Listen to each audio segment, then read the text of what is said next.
Higher education today நேயர்களுக்கு வணக்கம். வணக்கம் சார். வணக்கம் sir, Oxford review of education ஜேர்னலில் வெளியிடப்பட்டுள்ள கட்டுரை ஒன்றில் மற்ற தொழில்களை விடவும் ஆசிரியர் பணி கடுமையாக இருப்பதாகவும் 25 ஆண்டுகளுக்கு முன்பு 54% இருந்த உழைப்பு, ஆசிரியர்களின் உழைப்பு தற்போது 94% அதிகரித்துள்ளதாகவும் தெரிவிக்கப்பட்டிருக்கிறது. இது இந்திய ஆசிரியர்களுக்கு பொருந்துமா? இந்திய ஆசிரியர்களுக்கும் பொருந்தும். ஆனால் இங்கே இருக்கக்கூடிய சூழலில் அதை பார்க்கணும். அங்கே இருக்கக்கூடிய சூழல் வேறு, இங்கே இருக்கக்கூடிய சூழல் என்பது வேறு. இப்போ இங்கே ஒரு 2 விஷயங்களை நான் பார்க்குறேன் இன்றைக்கி. முதல்ல பார்த்தீங்கன்னா அவுட் சோர்சிங். பேரண்ட்ஸ் என்ன பண்ணுறாங்கன்னா பிள்ளைகளை பார்த்துக்கிறதுக்கு பதிலாக என்ன பண்ணுறாங்க, அவுட் சோர்சிங் பண்ணுறாங்க. அதாவது டீச்சர்ஸ் இங்கே பார்த்துக்க வேண்டியதாக இருக்குது. அப்படி தான் நான் இதை பார்க்குறேன். ஏன்னா எல்லா பொறுப்புகளையும் அவங்க தட்டி கழிச்சிட்டு டீச்சர்ஸ் தலைமையில் தான் போடுறாங்க. அப்போ டீச்சர்ஸுக்கு ஏற்கனவே அவங்க செய்யக்கூடிய வேலையை தாண்டி இப்போது அவங்களுக்கு மன அழுத்தம் இருக்க தான் செய்யும். பணி சுமை அதிகம்தான், இதை மறுக்க முடியாது. இதை கவனிக்கிறது கிடையாது. பேரண்ட்ஸ் இப்போது சாப்பாடு பார்த்தீங்கன்னா, சாப்பாடு எப்படி சாப்பிட்ணுன்றதே டீச்சர்ஸ் தான் சொல்லிக் கொடுக்க வேண்டியதாக இருக்குது. கீரை எடுத்துகிட்டு வர சொல்லுங்கள், காய்கறி எடுத்துகிட்டு வர சொல்லுங்கள், டீச்சர்ஸ் தான் கூட இருந்து பார்க்குறாங்களே தவிர பேரண்ட்ஸ் கூட இருந்து பார்க்குற மாதிரி தெரியல. அப்போ அவங்க டீச்சர்ஸ்க்கு இது பள்ளிகளில் நடக்கக்கூடிய விஷயம். இது அடுத்தது 2வது விஷயம்னு பார்த்தீங்கன்னா, ஆசிரியர்களுக்கு அவங்களுக்குள்ள பிரச்சனை என்னன்றதே அவங்களுக்கு தெரியல.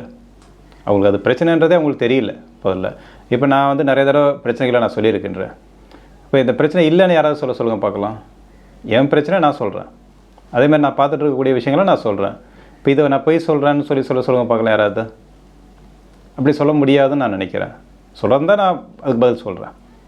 புரியுதுல? அப்போ அவங்களோட பிரச்சனையை வெளியில் பேசுகிறதுக்கோ, அவங்களோட பிரச்சனை இதுதான் சொல்கிறதுக்கோ தெரியல. சார், ஆசிரியர்களின் உழைப்பு 25 ஆண்டு காலங்களுக்கு முன்பு 54% இருந்ததாகவும் இப்போ 94% அதிகரிச்சுள்ளதாகவும் சொல்லியிருக்காங்க. இந்த ஒப்பீடு, இந்த பர்சன்டேஜ் எப்படி சொல்லப்படுது? இப்போ இந்த பர்சன்டேஜ் பார்த்தீங்கன்னா 54ன்றது 100க்கு தான் சொல்லப்படுது. பர்சன்டேஜ்னு சொல்கிறாங்க. ஒரு இப்போ நாங்கள் படிக்கிற காலத்தில் 30 வருடங்களுக்கு முந்தி நாங்கள் ஸ்கூல்ஸில் படிக்கும்போது பார்த்தீங்கன்னா, அங்கே இருக்கக்கூடிய ஆசிரியரோட பணின்னு பார்த்தீங்கன்னா வெறுமனே பாடம் நடத்துறது மட்டும்தான். பாடம் நடத்துறது மிஞ்சி போனால் பேப்பர் எவலேட் பண்ணி கொடுக்குறதா இருக்கலாம். இப்போ எல்லாமே அகாடமிக் ஆக்டிவிட்டீஸாக தான் இருந்தது எங்களுக்கு தெரிஞ்சு. அதிலே பெருசாக கிடையாது. அப்போ ஆசிரியர் பணின்றது எளிமையாக தான் எங்களுக்கு தெரிஞ்சுது. இப்போ 54% தான் இருந்திருக்கும் எனக்கு தெரிஞ்சு. 54% கூட இருந்திருக்காதுன்னு நான் நினைக்கிறேன். அதை பார்த்து தான் நாங்கள் வந்தோம். ஆசிரியர் பணின்றது எளிமையாக இருக்கும் அப்படின்னு நினச்சிட்டு தான் நாங்கள் வந்தோம்.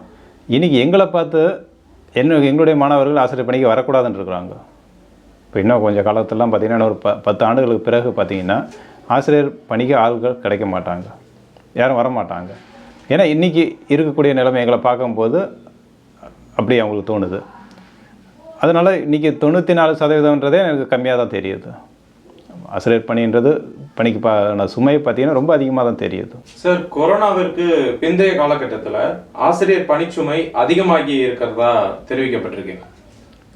எனக்கு தெரிஞ்சு நான் நிறையா கல்லூரிகளில் வேலை பார்த்துருக்கின்றேன். அட்டானமஸ் காலேஜ் உட்பட, டீம்டு யூனிவர்சிட்டிஸ் உட்பட நான் வேலை பார்த்துருக்குறேன்.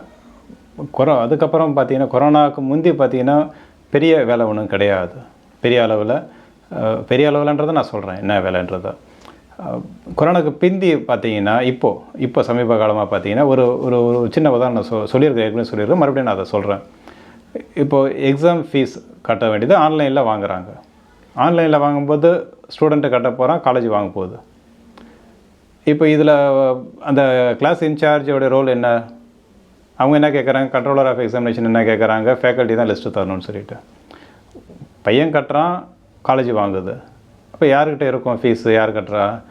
நீயும் லிஸ்ட்டு கொடு அப்படின்னா எப்படி நாங்கள் லிஸ்ட்டு கொடுக்க முடியும்? ஒரு பையன் சொல்லலை, நான் கட்டிட்டேன்னு என்கிட்ட சொல்லலை, தரல அப்படின்னா நான் பேர் எப்படி கொடுக்க முடியும்? இப்போ அவங்க கடைசி எக்ஸாம் நேரத்துக்கு நின்னா மாணவர்களோட எதிர்காலம் பாழாகுது. யாரால்? ஆசிரியரால். இப்போ எல்லா பள்ளியும் யார் மேலே வருது? ஆசிரியர் மேலே தான் தேவையில்லாத போடப்படுது. ஆசிரியருக்கு இதில் ரோல் என்ன சொல்லுங்க பார்க்கலாம். இந்த மாதிரி ஒரு பைத்தியக்காரத்தனமான வேலைகள்லாம் இப்போது வந்துட்டுருக்கு. இந்த ஆன்லைன் சொன்னபோது இதை டெக்னாலஜி உங்களுக்கு பயன்படுத்த தெரியல அப்படின்றது தான். ஆசிரியர்களுக்கு டெக்னாலஜியை பயன்படுத்த தெரியாது அப்படின்றத நான் சொல்கிறேன். இதுதான் இங்கே பிரச்சனை, கொரோனாவுக்கு பிறகு வரக்கூடிய பிரச்சனைகள். இதே மாதிரி இந்த ஆன்லைன் எக்ஸாம்னு சொல்லி வச்சுட்டு இருந்தாங்க நிறைய இடங்களில். பையன் வீட்டிலேருந்து எழுதி கொண்டு காலேஜில் கொடுப்போம். அது ஆன்லைன் எக்ஸாம்னு சொல்லிட்டு இருந்தாங்க. இது எப்படி ஆன்லைன் எக்ஸாம் ஆகும்னு தெரியல. இந்த மாதிரி சில வேலைகள் வந்து பைத்தியகாரத்தனமான வேலைகள் பண்ணிக்கிட்டு இதை யார் மேலே பழி போடுவாங்கன்னா ஆசிரியர்கள் மேலே தான் பழி போடுவாங்க. செய்கிறதெல்லாம் கல்லூரிகள் மேலே இருக்கக்கூடியவர்கள், பல்கலைக்கழகங்கள். ஆனால் பழி யார் மேலே வருது அப்படின்னா ஆசிரியர்கள். தேவையில்லாத பணிச்சுமை இவர்களுக்கு தலையில் தான் வருது. இன்னும் ஏகப்பட்ட விஷயங்கள் இருக்குது, ஏற்கனவே சொல்லியிருக்கோம், மீதி அப்புறம் பார்ப்போம். சார், 8 மணி நேர பணி நேரத்தை தாண்டியும் ஆசிரியர்கள் அதிக நேரம் உழைப்பதாக கூறப்பட்டிருக்கு. இது ஸ்கூல் டீச்சர்ஸ் பார்த்தீங்கன்னா முந்தி நானும் வேலை செஞ்சுருக்கும் பொழுது பள்ளிகளில் அங்கே பாடம் நடத்துகிற வேலை சரியாக இருக்கும், வீட்டுக்கு வந்து அந்த பேப்பர் வேல்யூஷன் பண்ணுறதுக்கு சரியாக இருக்கும். புரியுதுங்களா? நிறைய பேர் நைட்டு 12 மணி வரலையும் கூட பேப்பர் வேல்யூஷன் பண்ணிகிட்டு இருக்கிறாங்க. இது அவங்களுக்கு பெரிய கடினமாக இருக்கும். இது வந்து அகாடமிக் ஆக்டிவிட்டியாக போயிடுது இது எல்லாமே. இன்றைக்கி கல்லூரிகளில் பார்த்தீங்கன்னா கல்லூரிகளும் முதல்ல எல்லாம் இருந்தது. இப்போ இன்றைக்கி கல்லூரிகள் அந்த மாதிரி பெரிய வேலைகள்லாம் கிடையாது, அகாடமிக் ஆக்டிவிட்டீஸே கிடையாது. நீங்கள் அங்கே போய் பெருசாக பாடம் நடத்த தேவையில்லை, வீட்டுக்கு வந்தோம் இந்த பேப்பர் எவலேட் பண்ணுற வேலையும் கிடையாது. இன்றைக்கி அதுக்கு பதிலாக தேவையில்லாத வேலைகளை வந்து வீட்டுக்கு வந்து செய்ய வேண்டியது இருக்குது. ஆன்லைனில் அதை என்ரோல் பண்ணணும், இதை என்ரோல் பண்ணணும், அங்கே ரிஜிஸ்டர் பண்ணணும், இங்கே ரிஜிஸ்டர் பண்ணால் அவன்கிட்ட ஆதார் கார்டை வாங்க, பேன் கார்டை வாங்க, இன்னும் ரேஷன் கார்டை வாங்க, எல்லா கார்டையும் வாங்கி எல்லாத்துக்கும் மொபைல் நம்பரை வாங்கி எதோ பண்ணிகிட்டு இருக்க வேண்டியதாக இருக்குது. இது எதுக்கு பண்ணுறோன்னு அவனுக்கும் தெரியல, எங்களுக்கும் தெரியல. இன்றைக்கி வரலையுமே இந்த வேலை எதுக்கு பண்ணுறோன்றது தெரியல. இன்றைக்கி பண்ணி முடிச்சுட்டா அது நாளைக்கு அது இல்லை, அடுத்த நாள் அது ஒரு சின்ன சின்ன வேலையாக இருக்கும், சின்ன வேலையாக இருக்கும். அதை புரிதல் இல்லாத பண்ணக்கூடிய வேலைகள் தான் இன்றைக்கி அதிகமாக இருக்குது. இது புரிதல் இல்லாத, டெக்னாலஜியை பயன்படுத்த தெரியாத, அதனால் பார்த்தீங்கன்னா இது ப்ரொடக்டிவ் எம்ப்ளாய்மெண்ட்டாக கிடையாது. இன்றைக்கி டீச்சிங்கிறது ப்ரொடக்டிவ் எம்ப்ளாய்மெண்ட்டாக இல்லாத போயிடுது. சுத்தமாக ப்ரொடக்டிவிட்டின்றது ஜீரோவாக ஆகிட்டுருக்கு.